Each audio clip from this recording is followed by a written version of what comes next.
சிவாய நம. திருச்சிற்றம்பலம். நமது சிவசிவ அன்பே சிவம் அறக்கட்டளையில் பயணம் செய்யும் அனைத்து அடியாருக்கும் இனியரும் வணக்கம். என்னுடைய சிறப்பு விருந்தினராக வந்திருக்கும் சுகுமார் சீனிவாசன் சார் அவர்களை குருவின் சார்பாக வருக என்று வரவேற்கிறேன்.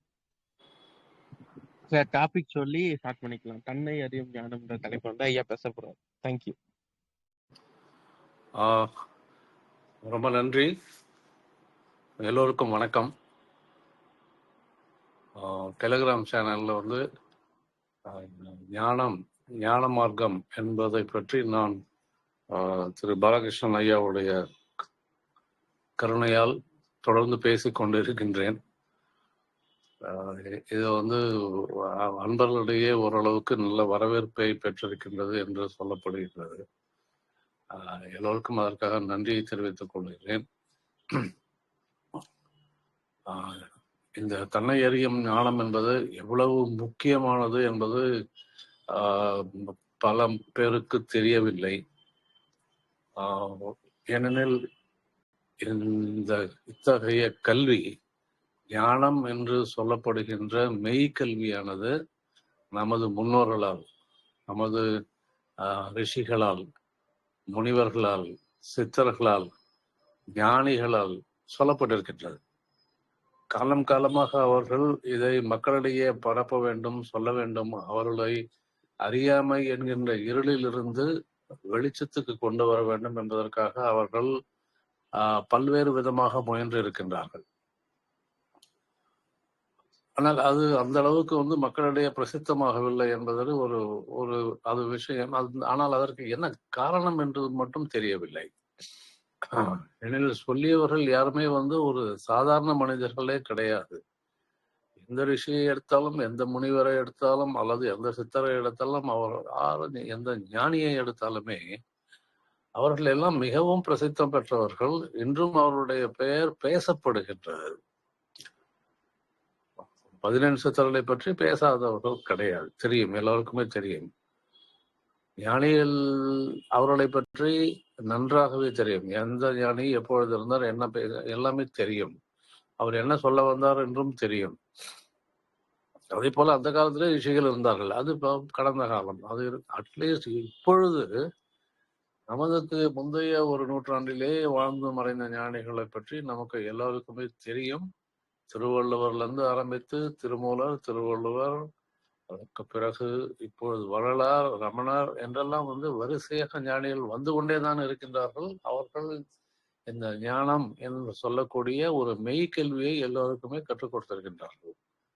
ஆனால் அதை மக்களிடையே ஒரு பிரபலமாக அதை போதனை செய்து அதை பரப்பி எல்லோரையும் அதற்குள்ள வரவழைக்க வேண்டும் என்பதற்கான முயற்சிகள் எடுக்கப்பட்டால் போல் தெரியவில்லை. யாருக்கு அந்த ஞான தாகம் இருக்கின்றதோ அவர்கள் மட்டுமே உள்ளே வந்து அதற்கான ஒரு முயற்சியை எடுத்திருக்கிறார்கள். யாருக்கு ஒரு ஆன்மீக தேடுதல் இருந்திருக்கின்றதோ அவர்கள் மட்டுமே தான் உள்ளே வருகின்றார்கள். அவர்களுக்கு இந்த ஞானிகள் அந்த தக்க போதனைகளை கொடுத்து அவர்களை கரை தேற்றி இருக்கின்றார்கள்.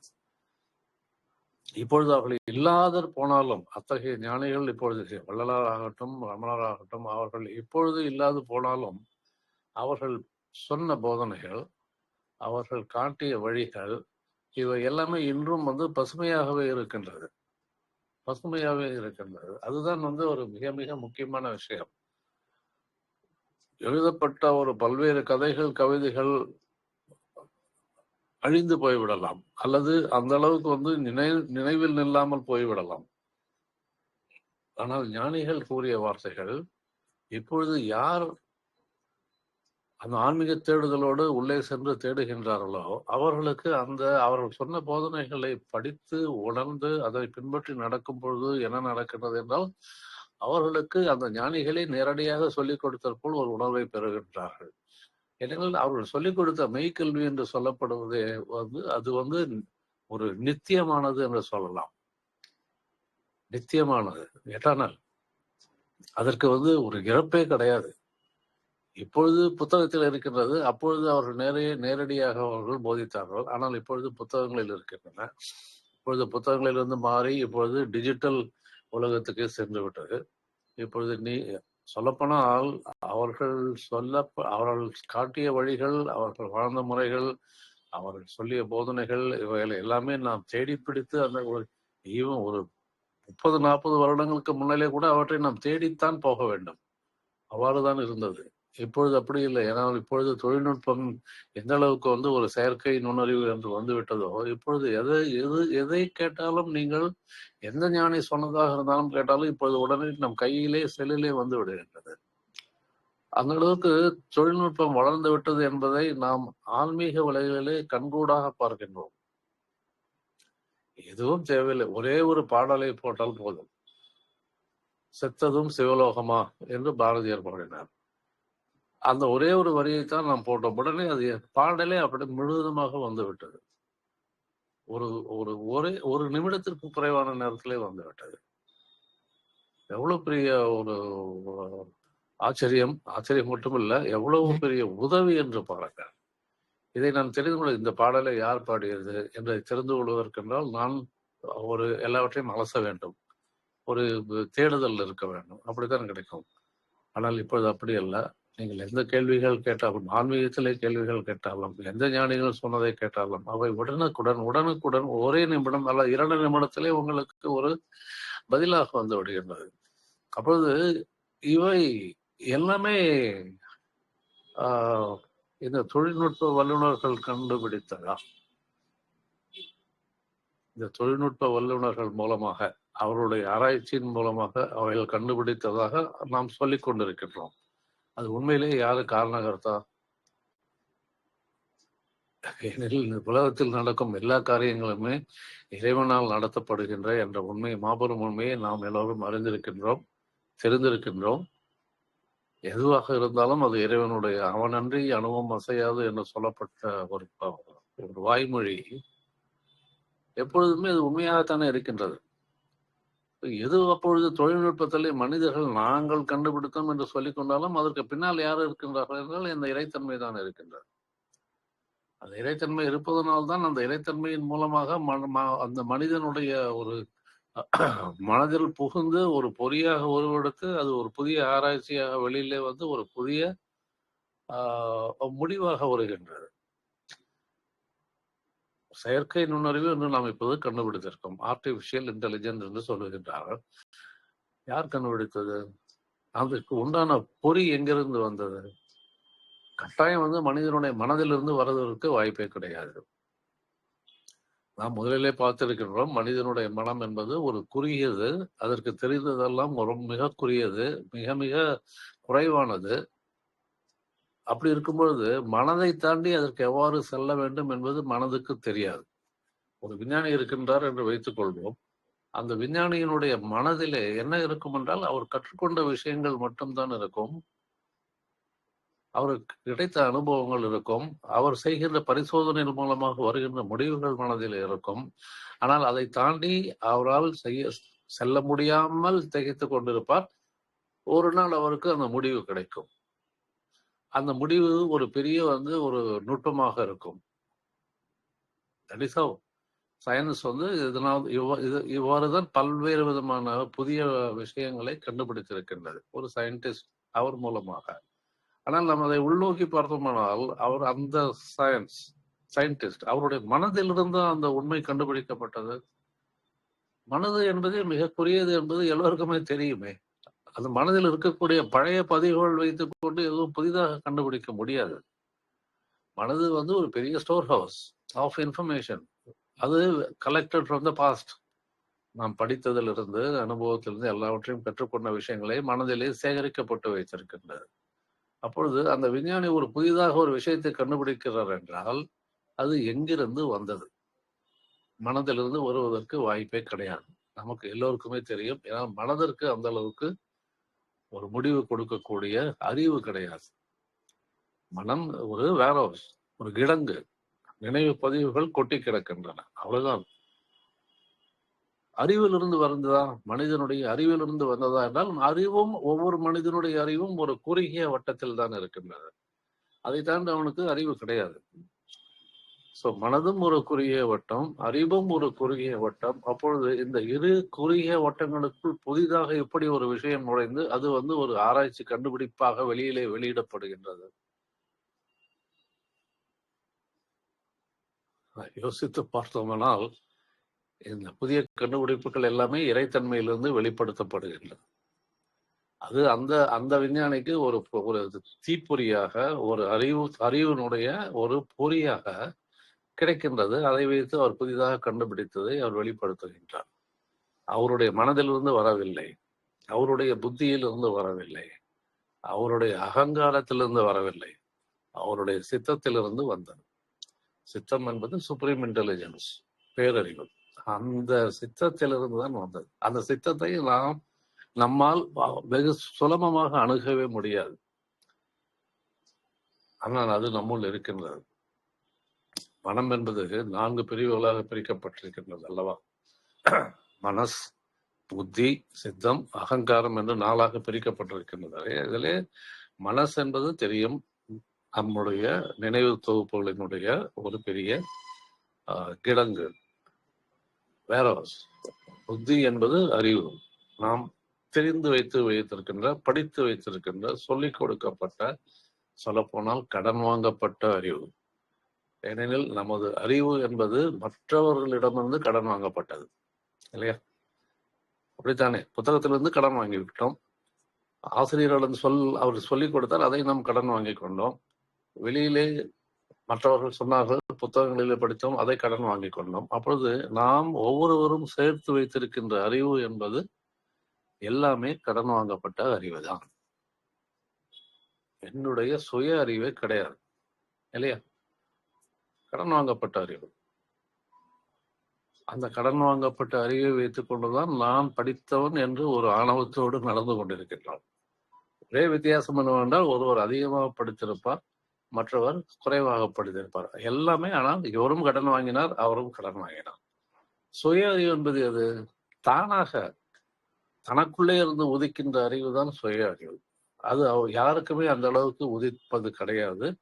படிப்பதன் மூலமாகவும், சொல்லிக் கொடுக்கப்பட்டதன் மூலமாகவும், புத்தகங்கள் மூலமாகத்தான் இவை சேர்த்து வைக்கப்பட்டிருக்கின்ற. அதனால்தான் அது கடன் வாங்கப்பட்ட அறிவு என்று இருக்கிறது. அப்படி கடன் வாங்கப்பட்ட அறிவும் ஒரு குறுகிய வட்டம் தான். அறிவு என்பது ஒரு குறுகிய வட்டம், அதை தாண்டி வெளியில இருக்கின்றது. ஆனால் இவருக்கு தெரிந்தது ஒரு குறுகிய அளவு தான். அப்பொழுது மனதும் ஆகட்டும், அறிவும் ஆகட்டும், குறுகிய வட்டத்தில் இருப்பதனாக அவர் புதிதாக எங்கிருந்து இந்த விஷயத்தை கண்டுபிடித்தார் என்றால் சித்தத்திலிருந்து வந்தது. அது இறைத்தன்மை கொண்ட சித்தத்திலிருந்து வருகின்றது. அது ஒரு தீப்பொறியாக, ஒரு அறிவு பொறியாக வந்து நம் ஒரு புதிய விஷயத்தை கண்டுபிடிக்க வைக்கின்றது. அப்படித்தான் நடக்கின்றது. அதுதான் சுய அறிவு. அதுதான் சுய அறிவு. இப்போது நம்ம உடலுக்குள்ளே இருக்கின்ற உறுப்புகள் இயங்குவதற்கு வந்து அது சுய அறிவு. அதனுடைய அறிவிலே அது வேலை செய்கின்றது. அந்த அறிவு இறைவனால் அந்த உறுப்புகளுக்கு, அந்த செல்களுக்கு கொடுக்கப்பட்டு விட்டது. அவை அதை வைத்துக் கொண்டு இயங்கிக் கொண்டே இருக்கின்றன. 5 புலன்களும் அவ்வாறுதான் இயங்கிக் கொண்டிருக்கின்றன. அவை சுய அறிவோடு இயங்கிக் கொண்டிருக்கின்றன.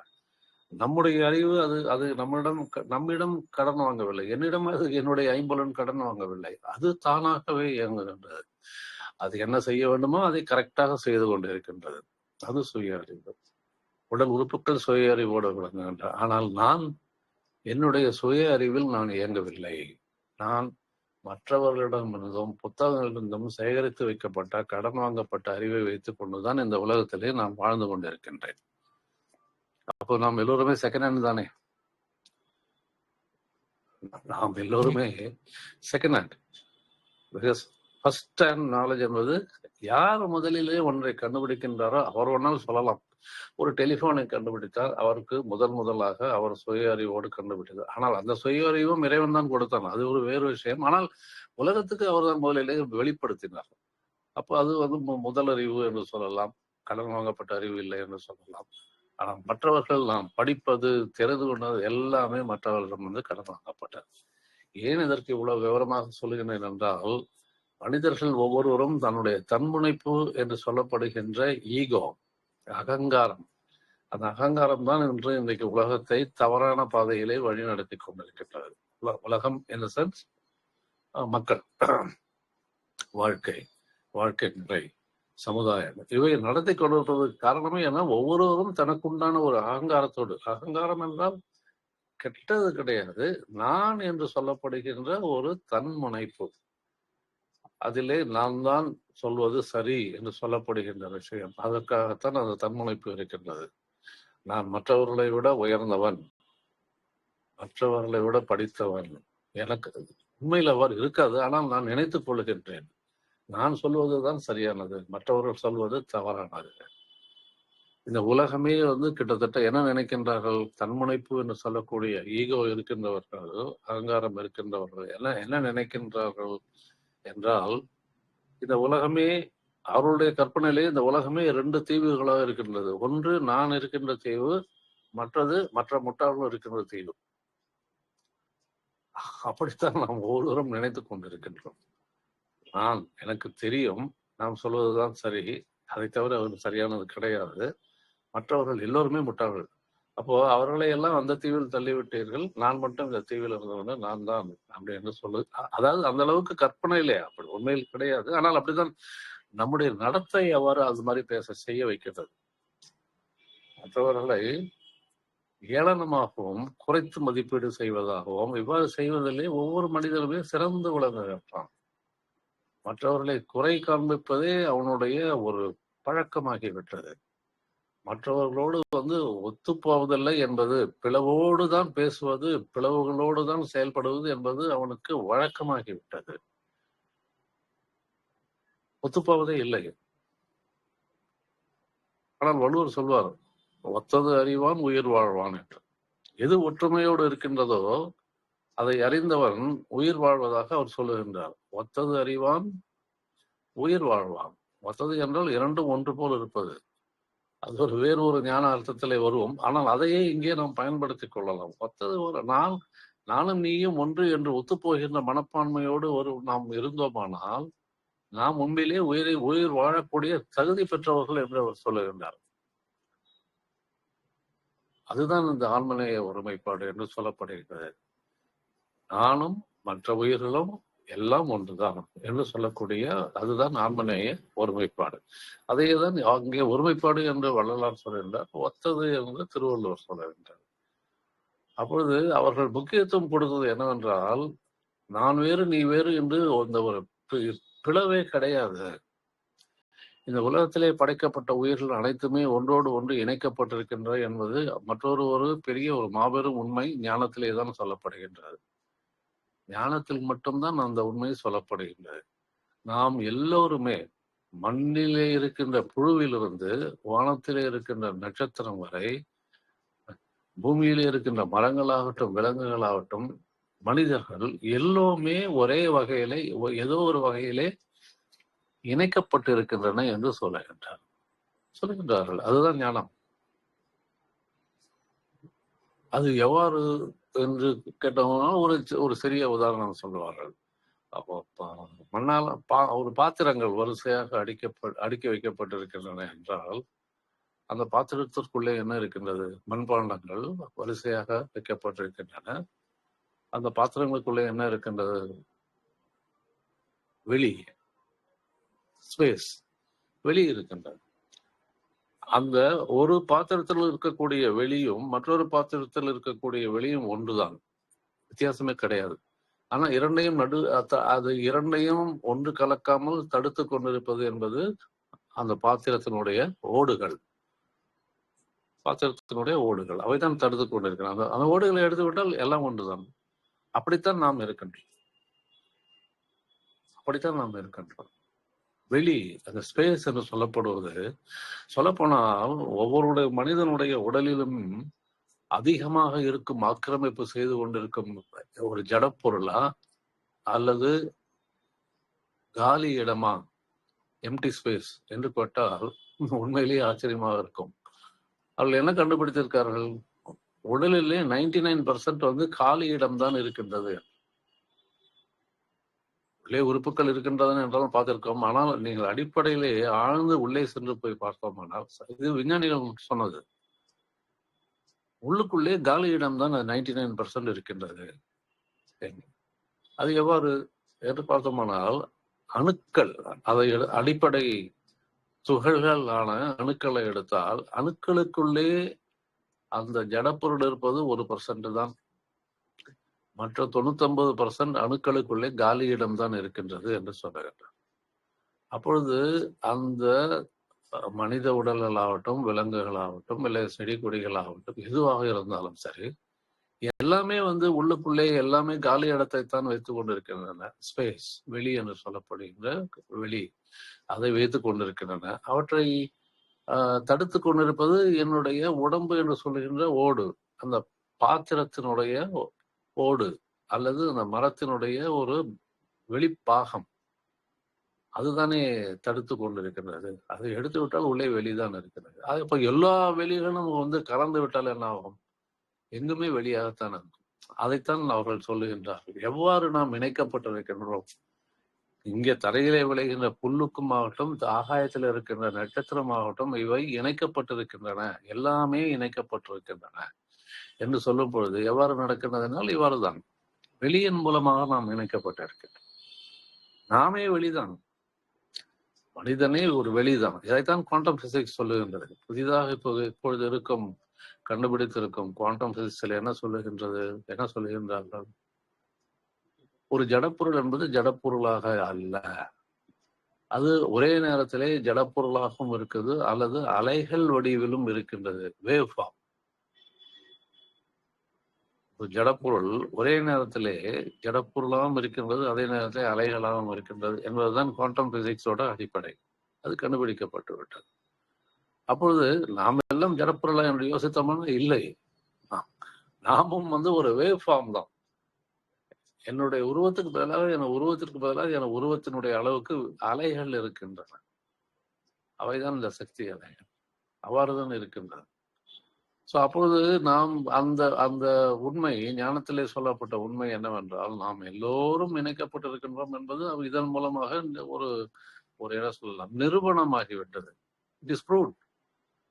அதை கேள்வி கேட்க வேண்டிய அவசியமே இல்லை. It's already proved. Science has proved that quantum பிசிக்ஸினுடைய கோட்பாடுகள் படி நாம் எல்லோருமே இணைக்கப்பட்டிருக்கின்றோம். அது குவாண்டம் பிசிக்ஸ் என்பது இப்பொழுது வந்தது. ஆனால் நம்ம ஞானிகள் 1000 வருடங்களுக்கு முன்னாலே அதை கண்டுபிடித்து சொல்லிவிட்டனர். ஆயிரக்கணக்கான வருடங்களுக்கு முன்னாலே அவர் கண்டுபிடித்து, அவர்களுடைய அடைந்த மெய்ஞானத்தின் மூலமாக உண்மை என்று தெரிந்து அதை கண்டுபிடித்து நமக்கு சொல்லிவிட்டார்கள், நாம் எல்லோரும் இணைந்திருக்கின்றோம் என்று. ஆனால் நவீன விஞ்ஞானம், அதை நவீன விஞ்ஞானத்தை பின்பற்றுகின்றோம் என்று சொல்லுகின்ற மக்கள் அதை அவ்வளவு சுலபமாக ஏற்றுக்கொள்வதில்லை. ஆனால் விஞ்ஞானிகள் சொல்லிவிட்டார்கள். குவாண்டம் பிசிசிஸ்ட் என்ன சொல்லுகின்றார்கள்? இதுதான், ஜடப்பொருளும் இல்லை, அலையும் ரெண்டுமே இருக்கின்றது. அவர்கள் சொல்லிவிட்டால் மக்கள் மத்தியிலே அந்த அளவுக்கு அது பிரபலமாகவில்லை. ஆனால் ஞானத்தில் இருப்பவர்களுக்கு அது தெரிய வேண்டிய அவசியம் வந்துவிட்டது. அவர்களுக்கு தெரிந்து விட்டது. இப்பொழுது அவர்கள் அந்த ஞானிகள் சொன்னது எவ்வளவு பெரிய உண்மை. அப்பொழுது அதனால்தான் அதனுடைய அடுத்த ஒரு படிக்கல் தான் இந்த ஆன்மநேய ஒருமைப்பாடு என்று சொல்லி வள்ளலார் வந்து அதை பிரபலப்படுத்தி, அவ்வாறு நாம் வாழ வேண்டும், ஏன் இருக்க வேண்டும், அவ்வாறு வாழ வேண்டும் என்பதற்கு காரணமே என்னவென்றால், நானும் நீயும் இணைக்கப்பட்டிருக்கின்றோம். ஒரு வித்தியாசம் இல்லை. நான் வேறு நீ வேறு இல்லை.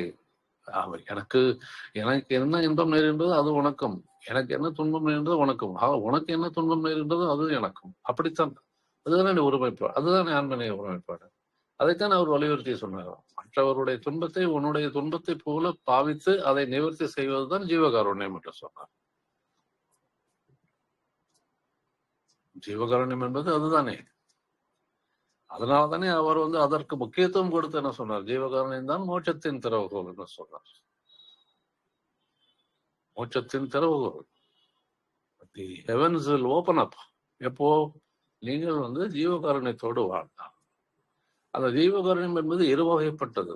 ஒன்று, மற்ற ஜீவன்களுக்கு நீங்கள் அன்பு பாசத்தோடு அவர்களுடைய துன்பத்தை நிவர்த்தி செய்வது, அல்லது அவர்களுக்கு நேருகின்ற ஒரு தீமைகளை விளக்குவது, அவர்களை நம்மை போல் பாவிப்பது, மற்ற ஜீவங்களை பொறுத்த மட்டில் அவ்வாறு இருப்பதுதான் வந்து ஒரு ஜீவகாருண்யம் வெளிப்புறத்திலே. ஆனால் மற்றொரு ஜீவகாருண்யம் என்னவென்றால், நாம் நம்முடைய ஜீவனுக்கு கருணை காட்டுவது. நம்மளுடைய ஜீவனுக்கும் கருணை காட்ட வேண்டும். ஏனென்றால் அந்த ஜீவன் உள்ளுக்குள்ளே அடைபட்டு கிடக்கின்றது. அந்த ஜீவன் வெளிப்படுவதற்கு, எப்படியே அதை வெளிப்படுத்துவதற்கு தெரியாமல் என்று சொல்ல முடியாது. ஆனால் அது வந்து அந்த ஆன்மா சக்தி வாய்ந்தது, அதற்கு தெரியாது ஒன்றும் கிடையாது. ஆனால் அது மாயையால் மறைக்கப்பட்டு இருக்கின்றது. ஆன்மா அழிவற்றது, அது நிலையானது, நிரந்தரமானது. ஆனால் எந்தவித சலனம் அசைவு இல்லாமல் இருக்கின்றது. அப்போ அதற்கு மேலே மூடி கிடக்கின்ற மாயை என்று சொல்லப்படுகின்ற இந்த மும்மலங்கள் இவை எல்லாமே அதை மறைத்து விட்டன. அதைத்தான் திரைகள் போட்டு மறைத்து விட்டன என்று வல்லார் திரைகளை நீக்கி காமித்தார். தரிசனம், ஜோதி தரிசனம் செய்யுங்கள் திரைகளை நீக்குவதன் மூலமாக என்று வெளிப்புறத்திலே சுட்டி காட்டினார். உள்ளுக்குள்ளேயே அந்த திரைகளை நீக்க வேண்டும். அந்த திரைகளை நீக்கினால்தான் உள்ளுக்குள்ளே இருக்கக்கூடிய ஆன்ம ஜோதி வெளிப்படும், அதை நாம் தரிசனம் செய்ய முடியும் என்பதை சொல்வதற்காகத்தான் இந்த திரை நீக்கி காண்பித்தார். அப்பொழுது இந்த ஆன்மாவை மூடி மறைத்துக் கொண்டிருக்கின்ற அந்த மாயை, அந்த மாசு, அந்த கசடு, இவை எல்லாமே வள்ளுவரால் சொல்லப்பட்டது. வள்ளுவர் கூட என்ன சொன்னார்? கற்க கசடற என்று சொன்னார். கற்க கசடற என்று சொன்னார். கசடு என்றால் அழுக்கு, மாசு. அப்பொழுது நாம் கற்றுக்கொள்ள வேண்டியது என்பது அந்த மாசு இல்லாமல் கற்றுக்கொள்ள வேண்டும் என்று சொன்னார். அப்போ படிப்புல எங்கிருந்து கசடு வரும்? நாம் புத்தகங்களை வைத்து படிக்கின்றோம் என்றால் புத்தகத்தை எழுதியவர்கள் அறிவாளிகள், அறிஞர்கள். அதுல எந்த விதமான தவறுகள் இருக்க வாய்ப்பே கிடையாது. அப்பொழுது அங்கே எப்படி ஒரு தவறு வரும் அல்லது அந்த கசடு வரும்? இல்லையா? சான்ஸே கிடையாது. அவ்வாறு சொல்லிக் கொடுக்கின்ற ஆசிரியர்களை சரியாகத்தான் சொல்லிக் கொடுப்பார்கள். புத்தகத்தில் இருந்து என்ன உண்மை இருக்கின்றதோ அதை அவ்வாறே சொல்லிக் கொடுப்பார்கள். என்ன எழுதி இது புத்தகம் எவ்வாறு வெளிப்பட்டு இருக்கிறதோ அவ்வாறே அதை சொல்லுவார்கள். அப்பொழுது அங்கே அவர்களும் கசடு பற்றி யோசிக்க வேண்டிய அவசியமே கிடையாது. ஆனால் வள்ளுவர் சொல்கின்றாரே கற்க கசடற என்ற. அப்போது அதற்கு ஒரு உண்மையிலேயே ஒரு ஞான அர்த்தம் இருக்கின்றது. கற்க கசடற என்றால் கசடு என்பது மாசு. அந்த மாசு என்பது நமது மனதை பீடித்திருக்கின்றது. அந்த மாசு என்பது நம்முடைய மும்மலங்கள் என்று சொல்லக்கூடிய ஆணவம், கண்மம், மாயை என்று சொல்லக்கூடிய மும்மலங்களால் மூடி கிடக்கின்றது. அந்த கசடை அகற்றி விட்டு நீ மெய்ஞான கல்வியை கற்றுக்கொள் என்றுதான் அவர் சொன்னார். அதுதான் மெய்கல்வி. பள்ளிகளிலே வகுப்புகளிலே படிப்பது எல்லாமே ஒரு பொய்க்கல்வி என்று சொல்வார்கள் ஞானிகள். எனில் அந்த கல்வி மூலமாக நமக்கு நம்மை அறிகின்ற வாய்ப்பு கிடையாது. அந்த கல்வி மூலமாக நாம் நம்மை அறிந்து கொள்ள முடியாது என்பதை சொல்வதற்காகத்தான் அது பொய்க்கல்வி என்று சொன்னார். அது பொய்க்கல்வி அல்ல, அப்படி சொல்லப்பட்டது. ஏனெனில் மெய்க்கல்விக்கு எதிராக பொய்க்கல்வி. மெய்க்கல்வி என்பது தன்னை அறிந்து கொள்வது. அது பள்ளிக்கூடங்களிலே சொல்லிக் கொடுக்கப்படுவது கிடையாது. மெய்கல்வி என்பது ஞானிகளால் சொல்லப்பட்டது, முனிவர்களால் சொல்லப்பட்டது. அதுதான் உண்மையான மெய்கல்வி. ஏனெனில் தன்னை பற்றி அறிவதுதான் உண்மையான மெய். மெய் என்பது உண்மை. எந்த உண்மையை நாம் அறிந்து கொள்கின்றோமோ அதுதானே மெய்கல்வியாக இருக்க முடியும். எந்த கல்வி எனக்கு உண்மையை கற்றுக் கொடுக்கவில்லையோ அது கட்டாயம் பொய்க்கல்வியாகத்தான் இருக்க முடியும். அதனால்தான் இதை பொய்க்கல்வி என்று சித்தர்கள் சொல்வார்கள். தன்னை பற்றிய கல்வி என்பது மெய்கல்வி என்று சொல்வார்கள். அதற்குதான் அவர் கற்க கசடர் என்றால் மெய்கல்வியை நீங்கள் எந்த விதமான கசடு இல்லாமல், எந்த விதமான மாசு இல்லாமல் நீங்கள் கற்றுக்கொள்ள வேண்டும். அதை கற்றுக்கொண்டு அதன்படி நடக்க வேண்டும். கற்றபின் நிற்க அதற்கு தக. கற்றபின் நிற்க அதற்கு தக. அதிலே என்ன விட்டது பாருங்கள். அதிலே இப்போது நாம் விஞ்ஞானம் படிக்கின்றோம், அல்லது ஒரு சோசியாலஜி படிக்கின்றோம், அல்லது வரலாறு படிக்கின்றோம், அல்லது பாட்டனி, இது மாதிரி படிக்கின்றோம். கற்றபின் நீங்கள் அதற்கு தகுந்தாற் போல் நடக்க வேண்டும் என்று நாம விஞ்ஞானத்தை சுட்டி காமிக்க முடியும். விஞ்ஞானத்தின்படி நம்ம நடக்கணும், இல்ல பிசிக்ஸ் படியோ, சோசியாலஜி படியோ, ஹிஸ்டரி படியோ நம்ம நடக்க வேண்டும் என்று சொல்ல முடியுமா?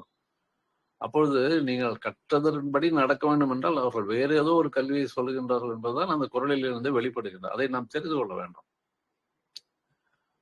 எத்தகைய கல்வியை நாம் கற்கின்றோமோ அதை நாம் பின்பற்றி நடத்த முடியுமோ அந்த கல்வியைத்தான் அவர் சொல்லுகின்றார். ஏட்டு படிப்பான ஒரு மற்ற விஷயங்களை, ஒரு சயின்ஸ் அண்ட் ஆர்ட்ஸ் இல்லை, அதெல்லாம் அதை பத்தி எல்லாம் அவர் பேசவில்லை. மெய்கல்வி, அந்த மெய்கல்வியை நீ கற்றுக்கொள், அதன்படி நீ நட. ஏன்னா மெய்கல்வியை கற்றால் மட்டும் போதாது, நாம் அதன்படி இந்த வாழ்க்கையை வாழ வேண்டும். அப்படி வாழ்ந்தால்தான் நம்முடைய ஒரு மாற்றம் உண்டாகும். அப்படி வாழ்ந்தால்தான் நம்ம அந்த உலகத்திலே அமைதியாகவும் ஆனந்தமாகவும் எந்தவித பிளவுகள் இல்லாமல் வாழ முடியும். அதுதான் மெய்கல்வியினுடைய பெரிய விஷயம். மெய்கல்வி கற்றவர்கள் அவர்கள் வாழ்வதன் மூலம் எந்த விதமான தீமைகள் மற்றவர்களுக்கு நேராது. ஏனால் அவர்கள் கற்ற கல்வி மெய்க்கல்வி. அதன் மூலமாக எந்த உயிருக்குமே அவர்கள் துன்பத்தை கொடுக்கும் காரியங்களை செய்ய மாட்டார்கள். அவர்கள் மனதாலோ செயலாலோ வார்த்தையாலோ மற்றவர்கள் மனது புண்படும் அளவுக்கு நடந்து கொள்ள மாட்டார்கள். யாருக்கும் தீங்கும் விளைவிக்க மாட்டார்கள். அதுதான் உண்மையான மெய்க்கல்வி. ஆனால் நாம் பள்ளிக்கூடத்திலே வகுப்பிலே கற்றுக்கொண்ட கல்வியானது பொய்க்கல்வி என்று ஏன் சொல்லப்படுகிறது என்றால், அதன் கற்றுக்கொண்ட பிறகும் நாம் தீமைகள் செய்கின்றோம், மற்றவர்களை கொடுமைப்படுத்துகின்றோம், மற்றவர்களுக்கு தீங்கு விளைவிக்கின்றோம், மற்றவர்களுடைய மனதை புண்படுத்த வைக்கின்றோம். அந்த அடிப்படையான விஷயமான மற்றவர்கள் மனதை புண்படுத்தக்கூடாது என்ற ஒரு பாவத்தை நாம் தினசரி செய்து கொண்டிருக்கின்றோம் இந்த பொய்க்கல்வி கற்ற பின். அப்பொழுது அது கல்வியா? அது எதற்கு பயன்படும்? அத்தகைய ஏட்டு படிப்பு என்பது எதற்கு பயன்படும் என்றால், நீங்கள் வேலைக்கு செல்லலாம், பணம் சம்பாதிக்கலாம், சொத்து சேர்க்கலாம், அதற்குத்தான் அந்த கல்வி. அதற்கு ஆனால் பயன் இல்லை என்று சொல்ல முடியாது. உலக வாழ்க்கையிலே லௌகிக வாழ்க்கையிலே நாம் வாழ்வதற்கு அந்த கல்வி தேவை. அதன் மூலம் பணம் ஈட்டுவதற்கு அது தேவைப்படுகின்றது. அதற்கு பலன் அவ்வளவுதான். மற்றபடி மனிதன் மனிதனாக வாழ்வதற்கும், மனிதன் இந்த சமுதாயத்திலே அமைதியோடும் ஆனந்தத்தோடும் மற்ற உயிர்களோடு இணைந்து வாழ்வ சாரி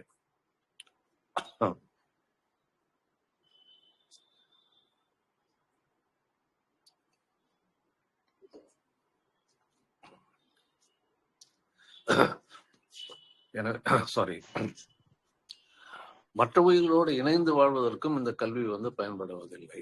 அதனுடைய பலன் அதை நாம் அனுபவித்துக் கொள்ளலாம். ஆனால் அதையே சார்ந்து இருக்கக்கூடாது. பிளவுகள் உலகத்தில் உண்டாவதற்கு காரணம் என்றால், இந்த பொய்க்கல்வியை நாம் கற்று வைத்துக் கொண்டு அந்த கல்விதான் நம்மை ஒரு அகங்காரத்தை உருவாக்கி விடுகின்றது. அந்த அகங்காரத்தின் முன்னாலே தான் நாம் சக மனிதர்களோடு ஒரு ஆன்மநேயத்தோடு பழகவே முடியவில்லை. ஏனெனில் படித்தவன் அவனை அறியாமல் அகங்காரத்தோடும் மாணவத்தோடு தான் நடப்பான் மற்றவர்களோடு இருக்கும்போது. அது எந்த அளவுக்கு படிப்பு அதிகமா இருக்கிறதோ அந்த அளவு அவனிடத்திலே ஆணவம் இருக்கலாம், விதிவிலக்கு இருக்கலாம், ஆனால் பொதுவாக நடக்கும். அதனால்தான் சொல்வார்கள், ஒரு பணக்காரனாகட்டும் அல்லது மெத்தப்படித்த அறிஞனாகட்டும், அவர்களுடைய தன்முனைப்பு என்று சொல்லக்கூடிய ஈகோ எல்லாவற்றையோடுமே பெரிதாக இருக்கும் என்று.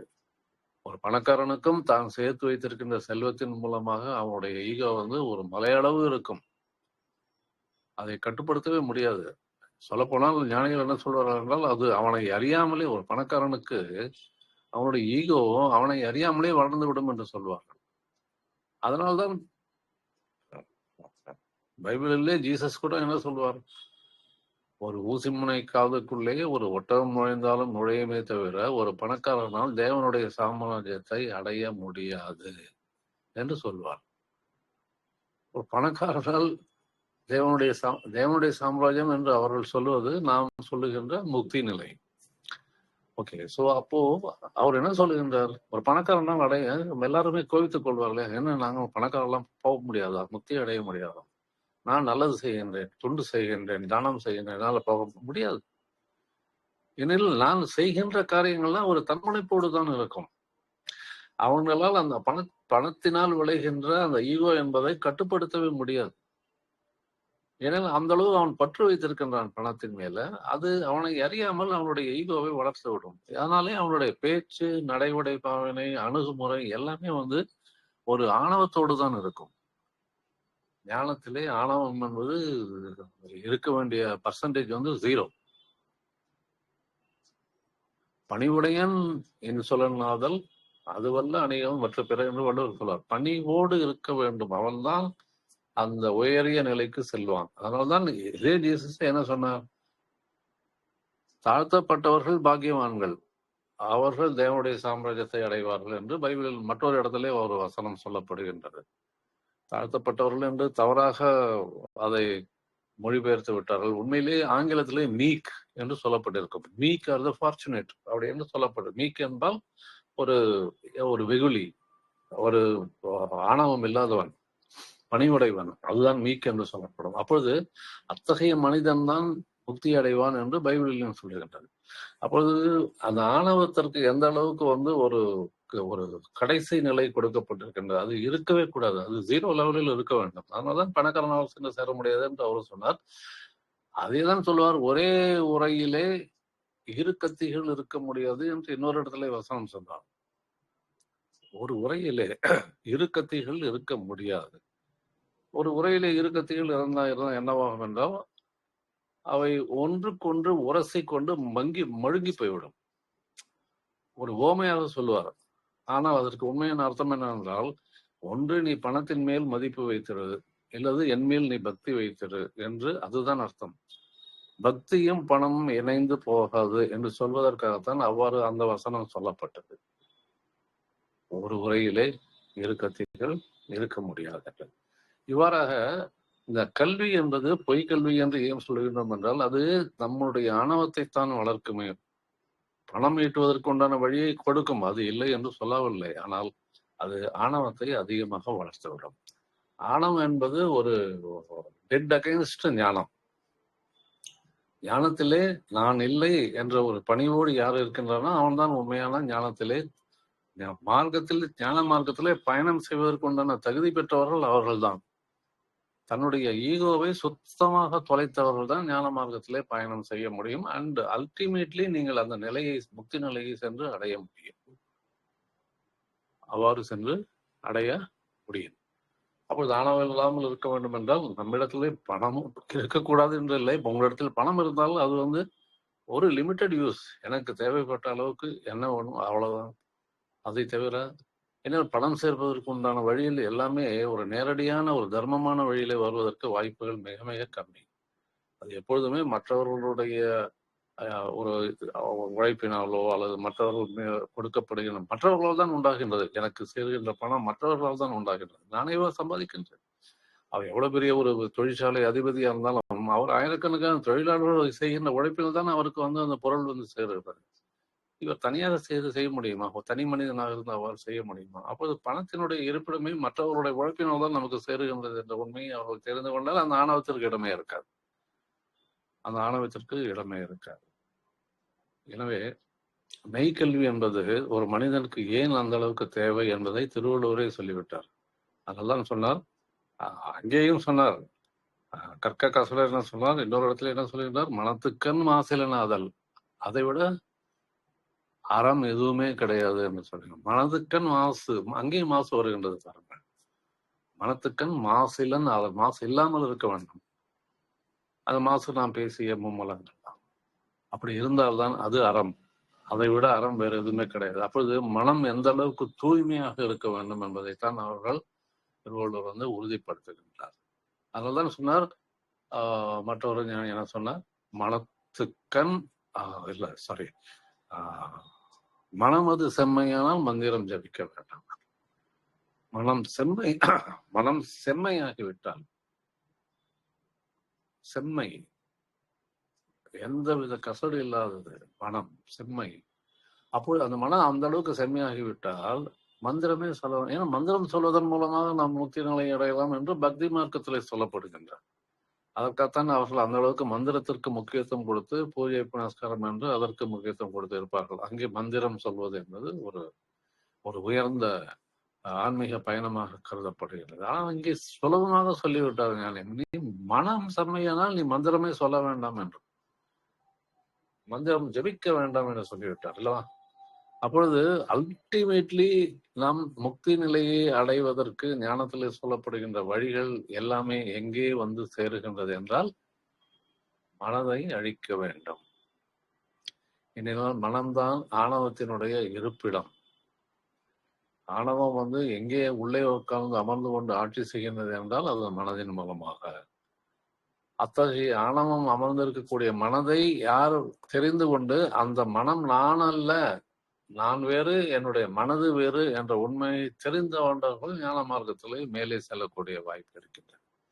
அடிப்படையிலே ஞான மார்க்கத்திலே நாம் தெரிந்து கொள்ள வேண்டிய ஒரு பெரிய உண்மை என்னவென்றால், நான் என்னுடைய மனம் அல்ல, நான் என்னுடைய உடல் அல்ல.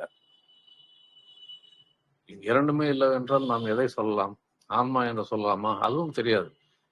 ஆன்மா உள்ளே இருக்கின்றதா என்றே எனக்கு தெரியாது இல்லையா? உள்ளே இருக்கின்றது என்று சொல்லுகின்றார்கள், ஞானிகள் சொல்லுகின்றார்கள், ஆனால் ஏற்றுக்கொள்ளுகின்றோம். ஆனால் உள்ளே இருந்து கொண்டுதான் அது செயல்பட வேண்டுமா? ஆன்மா வெளியில இருந்து கொண்டு செயல்படக்கூடாதா? செய்யலாம் இல்லையா? பிகாஸ் ஆம், ஒரு சாதாரண எலக்ட்ரானிக் பொருட்களை எல்லாம் நாம் ரிமோட் வைத்துதான் நம்ம வேலை செய்கின்றோம். ரிமோட் கையில வைத்துக்கொண்டு தூரத்தில் இருக்கின்ற பொருட்களை இயக்குகின்றோம். ரிமோட் ஒரு சாதாரண பொருளையே ரிமோட் வைத்து நாம் மனிதனாகிய நம்முடைய சிற்றறிவை வைத்துக் கொண்டு கண்டுபிடித்த ரிமோட்டை வைத்துக் கொண்டு இயக்குகின்றோமே. பேரறிவு படைத்த அந்த இறைவன் அவன் தூரத்திலே உட்கார்ந்து கொண்டு நம்ம இயக்க முடியாதா? ஒவ்வொரு மனிதனுடைய உடலுக்குள்ளே ஆன்மாவை புகுத்தி நீ எங்கே இருந்து விட்டு நீ அங்கிருந்தே செயல்பட என்று சொல்ல வேண்டிய அவசியம் இருக்கின்றதா? தூரத்திலே உட்கார்ந்து கொண்டு அவன் நம்ம இயக்கலாமே. அப்படித்தான் இயக்க கொண்டிருக்கின்றான். தூரத்திலே இருந்து கொண்டு இயக்கிக் கொண்டு இருக்கின்றான், அது வேறு. பட் ஆன்மா உள்ளே இருக்கின்றதா இல்லையா இருக்கின்றதா நம்மால ஒரு உறுதியோடு சொல்ல முடியாது. இது இதை அதிகமாக நம்ம அதுல உள்ளே நுழைய வேண்டாம். இருக்கின்றதே என்று வைத்துக் கொள்வோம். ஏன்னா அதுதான் அந்த இயக்கத்தை, மனித இயக்கத்தையே உண்டாக்கி கொண்டிருக்கின்றது இல்லையா? மனிதனுடைய உடலுடைய இயக்கத்தை முழுவதுமாக நம்மிடம் நான் என்று சொல்லுகின்ற எனதுடைய பங்களிப்பு இல்லாமல் தானாகவே செயல்படுகிறது என்றால் அதற்கு ஒரு பின்னாலே ஒரு சக்தி இருந்து கொண்டிருக்கின்றது. அந்த சக்தி தான் இது நம்மை காப்பாற்றிக் கொண்டிருக்கின்றது. இத்தனை வருடங்களாக நம்மை காப்பாற்றிக் கொண்டிருக்கின்ற அந்த சக்தி என்பது நம்மை நான் என்று தெரிந்து கொள்ளாமலே அது என்னை இயக்கிக் கொண்டிருக்கின்றது. அதனால்தான் சொல்லுகின்றோம், நான் மனம் அல்ல, நான் உடல் அல்ல, நான் என் ஆன்மாவும் அல்ல என்றால் அப்பொழுது நான் யார் என்ற கேள்வி பெரிதாக வருகின்றது. நான் யார்? நான் என்று சொல்லிக்கொண்டு திரிகின்றேனே, நான் யார் என்ற கேள்வியை நாம் கேட்க ஆரம்பித்தோமானால் நமக்கே உண்மையிலே பல உண்மைகள் புலப்பட ஆரம்பிக்கும். நாம் செய்கின்ற காரியங்கள் எவ்வாறு மடத்தனமாக இருக்கின்றன. நான் இருக்கின்றேன் என்ற ஒரு அசம்ஷன், ஒரு கற்பனை கற்பிதம் பண்ணிக்கொண்டு நாம் இந்த உலகத்திலே நடமாடிக்கொண்டிருக்கின்றோம். அது இல்லை, நான் இல்லை என்று நடமாடிக்கொண்டிருந்தால் அது வேறு ஒரு பயணமாகிவிடும். அதைத்தான் ஞானிகள் செய்தார்கள். அவர்கள் உருவத்தோடு இருந்தார்கள், அந்த பிசிக்கல் பாடி இருந்தது, ஆனால் அவர்கள் இல்லை. அப்படித்தான் அவர்கள் இருந்தார்கள். அவர்கள் இல்லை என்றால் அவருடைய மனதே இல்லை. சுத்தமா உருவம் இருந்தது, ஆனால் மனது கிடையாது. அப்பொழுது மனம் இல்லை என்றால் அந்த ஞானிகள் எவ்வாறு இயங்கினார்கள் என்ற ஒரு கேள்வி வரும் அல்லவா? எவ்வாறு இயங்கினார்கள்? இறைவன் இயக்கினான். எப்படி என்னுடைய மனிதனுடைய உடலுக்குள்ளே இருக்கின்ற உறுப்புகளையும் 5 புலன்களையும் எவ்வாறு இறைவன் இயக்கிக் கொண்டிருக்கின்றான், அதே போல தன்னுடைய மனதை தொலைத்து விட்ட ஞானிகளுக்கு இறைவன் நடத்தி கொண்டிருக்க. மனது என்று தேவையே இல்லை நாம் இயங்குவதற்கு. அது ஒரு மிகப்பெரிய உண்மை.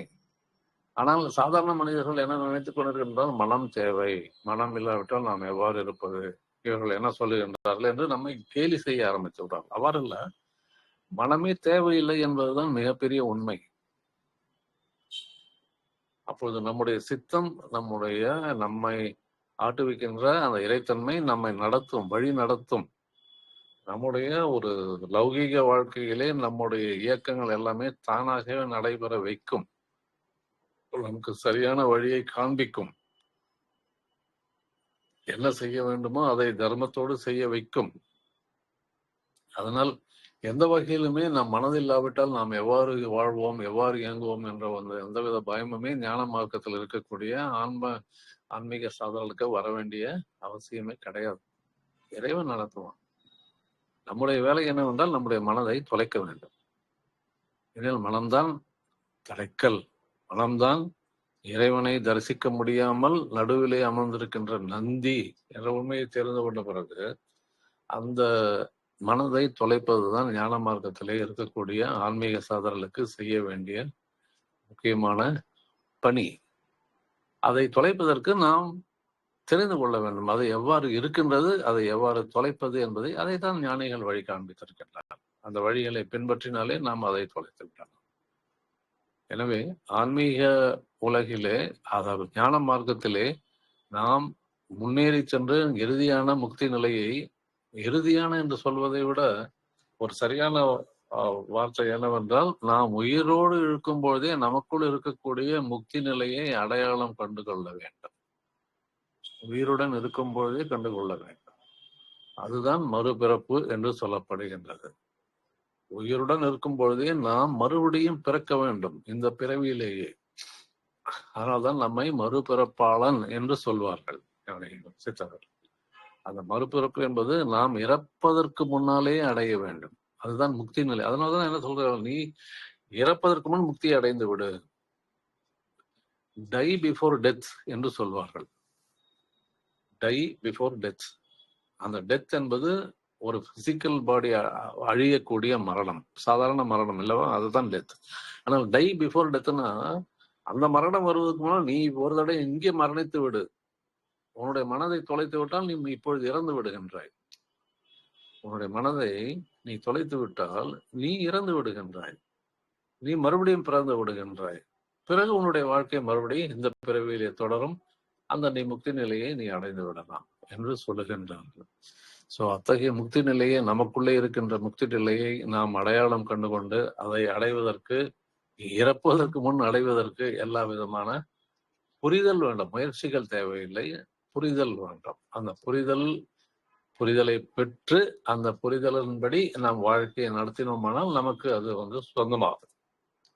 அது சொந்தமாகும். இதுதான் வழி, இதுதான் ஞானம். ஸோ எல்லோருக்கும் நன்றி. ஒரு சிறிய உரை ஞான மார்க்கத்தை பற்றி. இதில் உங்களுக்கு ஏதாவது கேள்விகள் இருந்தால் கேட்கலாம்.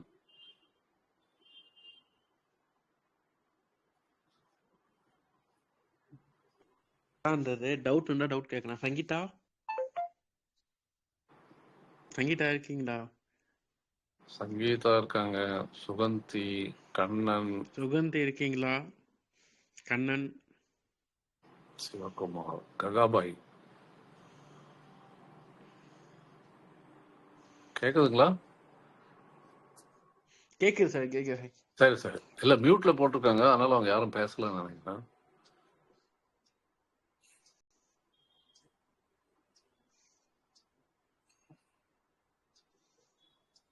டவுட் இருக்கா?